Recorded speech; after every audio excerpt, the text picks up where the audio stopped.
the overwhelming majority of agricultural land on the planet that is available is almost at its maximum. There is no more available land to be used for agriculture. But over 75% of that land is used to produce feed for animals.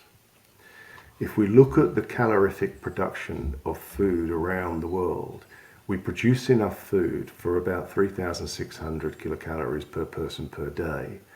And yet, when we don't need that, we don't need much more than about 1,800 to 2,000. So we're producing nearly double what every person on the planet needs. And yet there are at least 800 million, if not close to 1 billion people in the planet in food poverty. So the production of our food is totally out of kilter with what's needed and what's needed by whom on the planet to consume it. So there are huge inequalities in our food production. So that's the first thing that is a fact.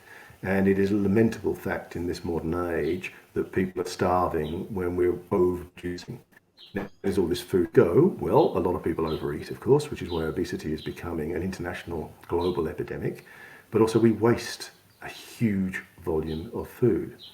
And a lot of this is because, again, with our food systems, we've lost contact with conscious consumption of food and where it comes from and what role it serves. And so most food production is in the hands of 10 to 12 major conglomerates that produce and distribute and sell our food. And again, people don't understand that. You know, you're at the whim of these major companies that have decided, how can I get you to buy more? And how can I get you to buy more of a product that gives me a greater margin and a greater profit? And so we've lost contact with that. And despite all of the campaigns by people, you know, Michael Pollan springs to example for, you know, talking about the omnivore's dilemma and talking about how we should be buying local, buying food within, you know, a 100-mile radius, you know, eating more plants, etc., being concerned about the source of our food.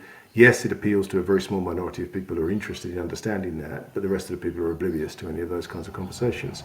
So, you know, the first thing, as I said, the fact of the matter is that we have no more land.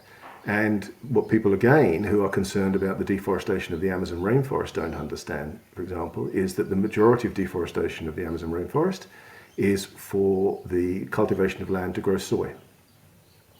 The biggest consumer of soy on the planet is China.